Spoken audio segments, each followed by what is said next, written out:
Welcome to our next chapter, chapter 18, Internal Control Systems.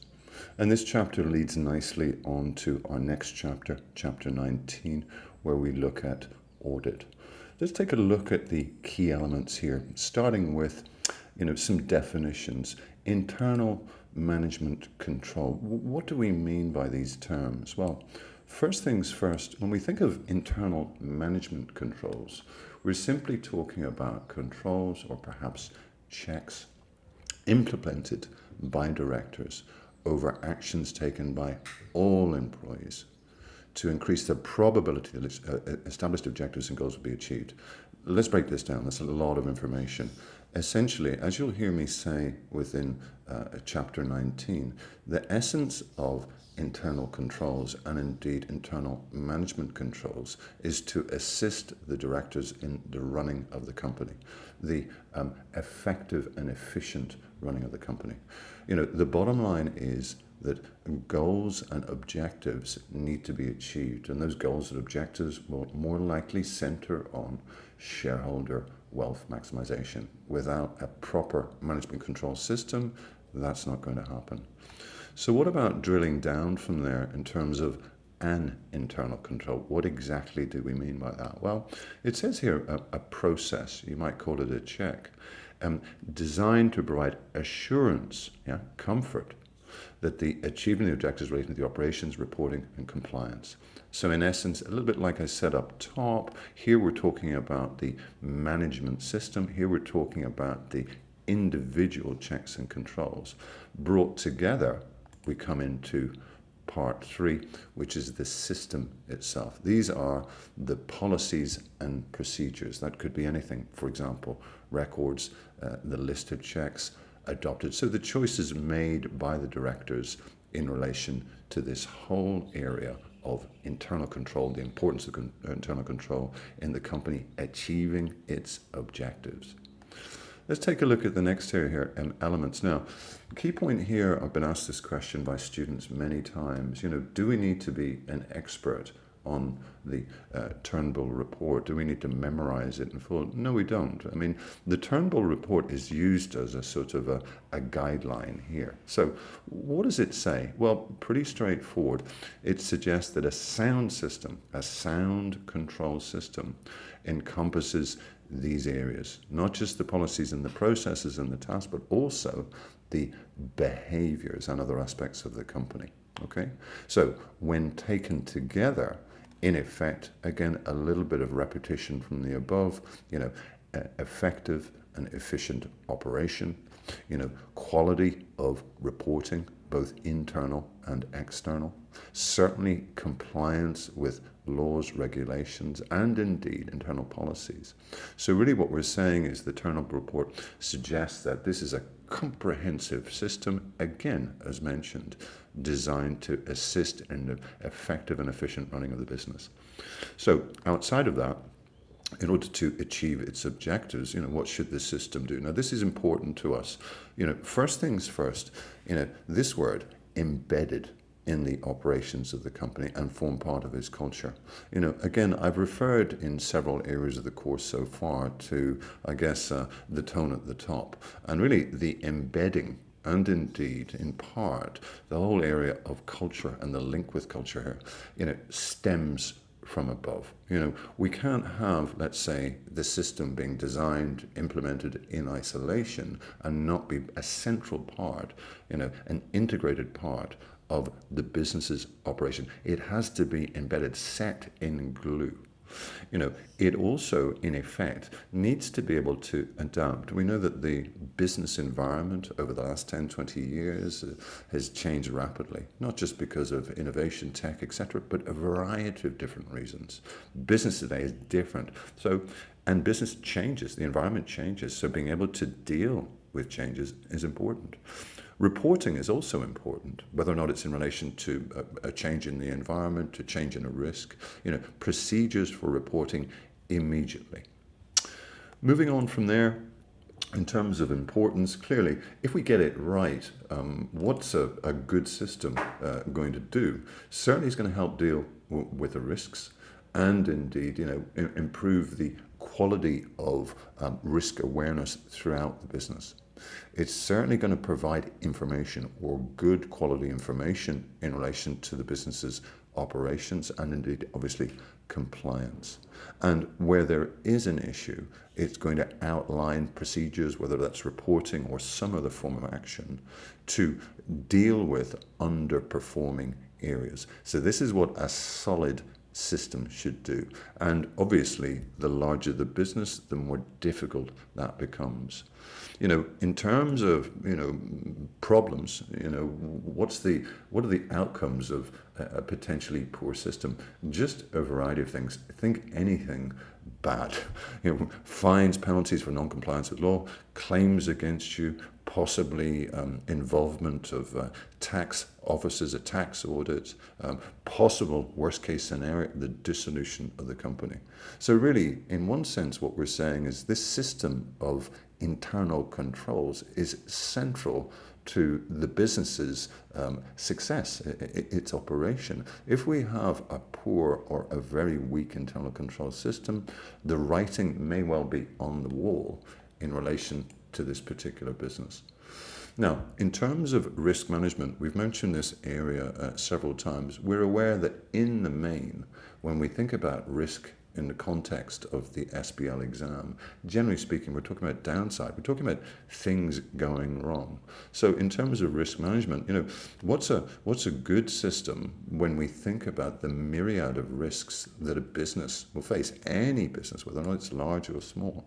A good system, or a sound system, if you will, is able to identify the nature and risks, is able to categorize them, possibly prioritize them, certainly look at the probability or indeed likelihood, and given each of the first 3 points, can take action in relation to the potential impact, the likelihood of impact, the probability, etc. And indeed, reference to the sort of costs and indeed benefits in relation to managing those risks. This is one problem here, is this assessment of the difference between costs incurred to manage and indeed benefits of having that risk in play. Now, in terms of the framework, this is a little bit like the Turnbull Report. We know that this is our go-to framework for risk management. And in terms of the elements, I'll walk you through them in a moment, there's a myriad.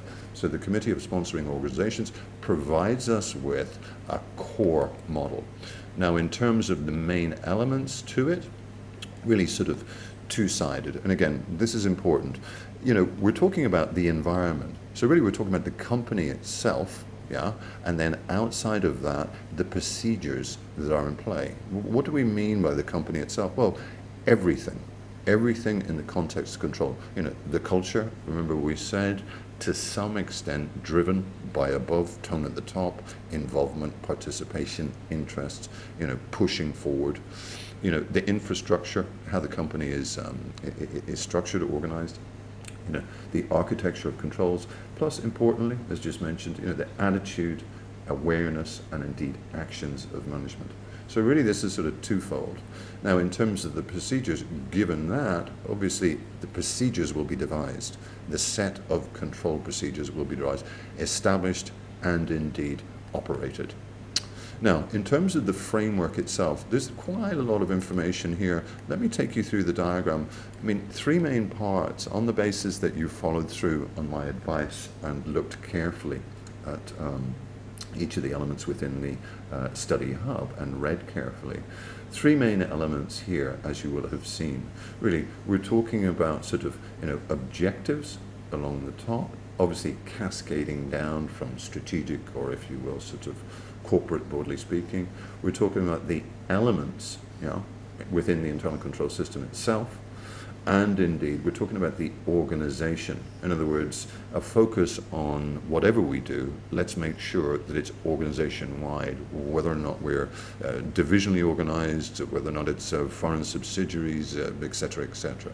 So 3 main parts, and I'll walk you through briefly these areas in a moment. For me, the area of objectives at the top, and indeed the areas of control within the environment are the most important ones. These come to pass, in effect, depending upon the company's circumstances.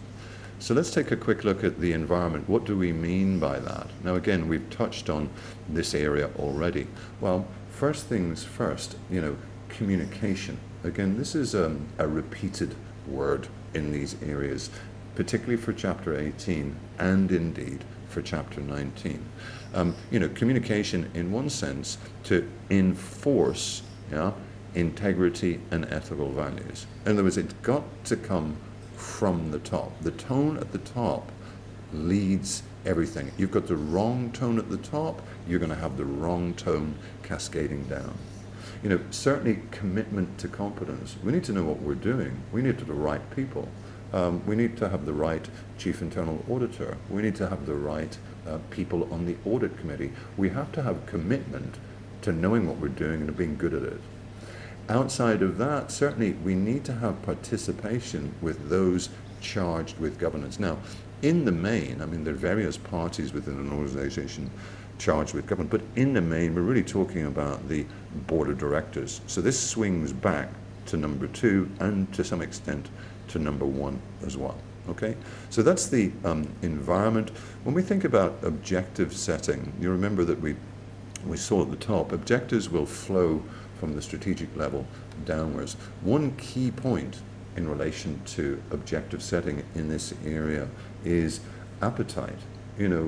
Everything is driven by key stakeholders' appetite. And do remember that within a business, we may well have directors that have a different appetite, perhaps, to the audit committee, or perhaps directors that have a slightly different appetite to shareholders. So, whether or not the directors are, risk averse, risk seeking, etc., this is key to risk tolerance. The degree to which perhaps a set of risk-seeking directors will view a particular significant risk is going to be different.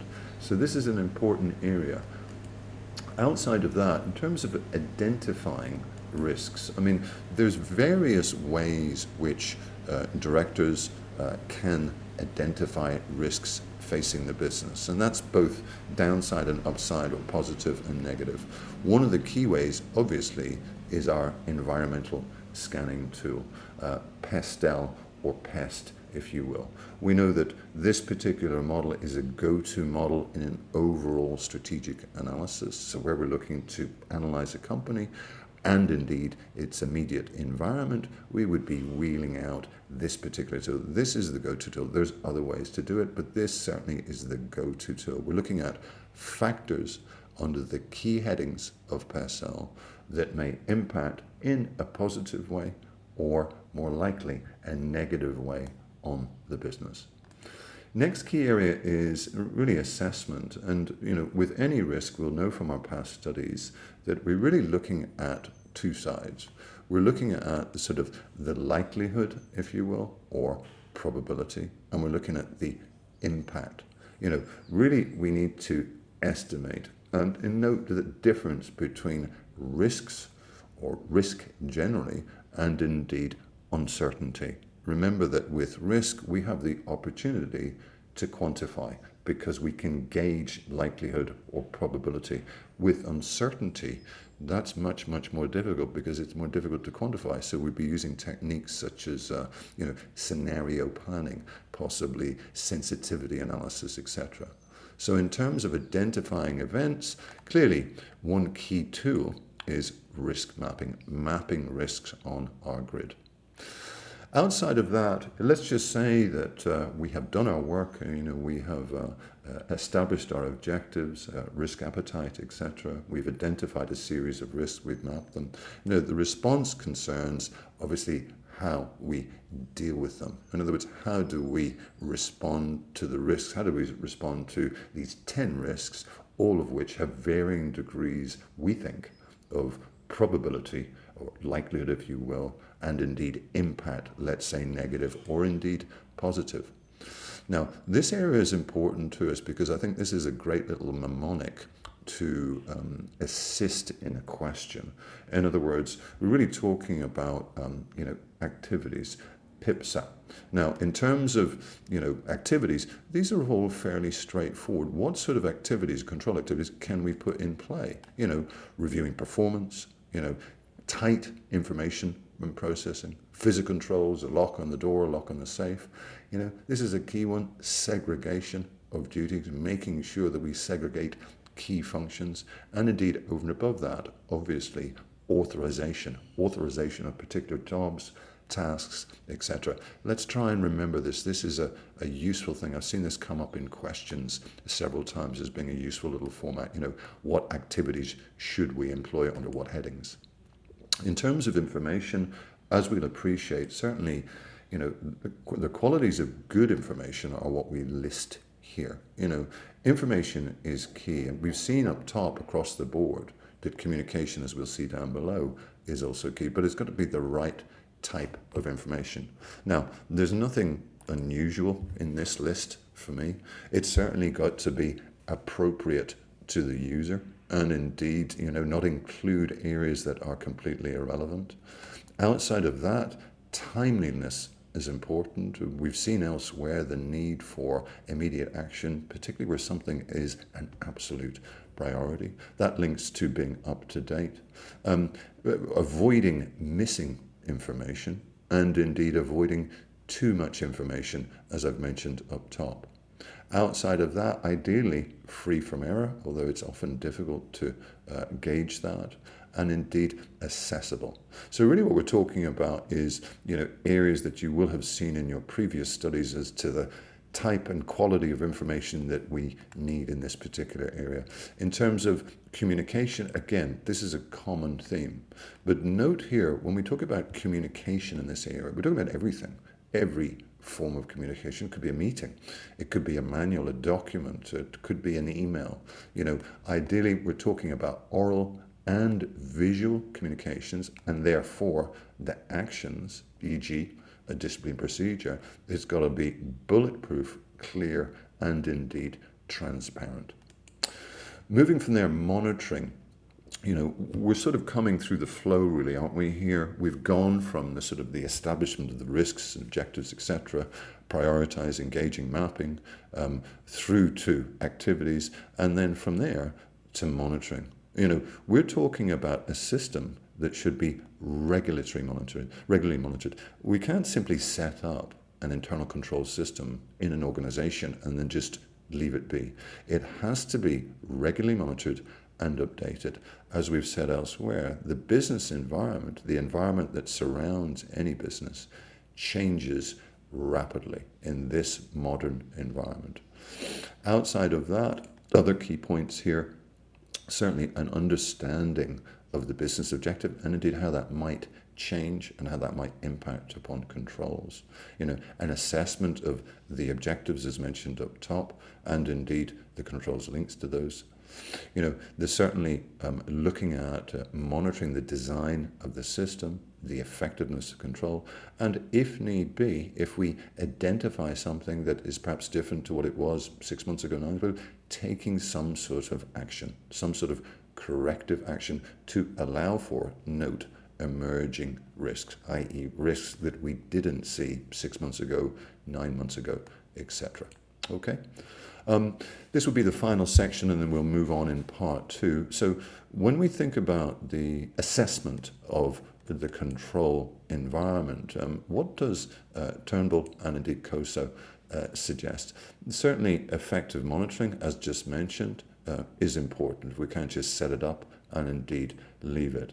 How might we do that, or what is a key area? Well, the questionnaire. In other words, the board questionnaire. Remember that as we surmise from this whole area, the buck stops with the board. The buck doesn't stop with the audit committee or with the internal control function or with anybody else, with the shareholders. It stops with the board. So this questionnaire is quite useful. Have the firm's objectives in relation to the reliability of managerial and financial reporting been achieved? That's a yes or no answer. Have the firm's operations been carried out effectively and efficiently? In other words, again, objectives. I'm talking about overall objectives, not necessarily just financial reporting ones. And indeed, do we have full compliance with applicable laws and regulations? You can see with these three questions that if you're a board member, broadly speaking, the answer in one sense is a yes or no. This is very, very tight and a good way to establish the board's opinion in one sense, on their performance. So that would be the first part of this video. We'll deal with section 4 in the second part. We'll be looking at fraud, errors and waste and indeed a reference to environmental income. Thanks for listening so far.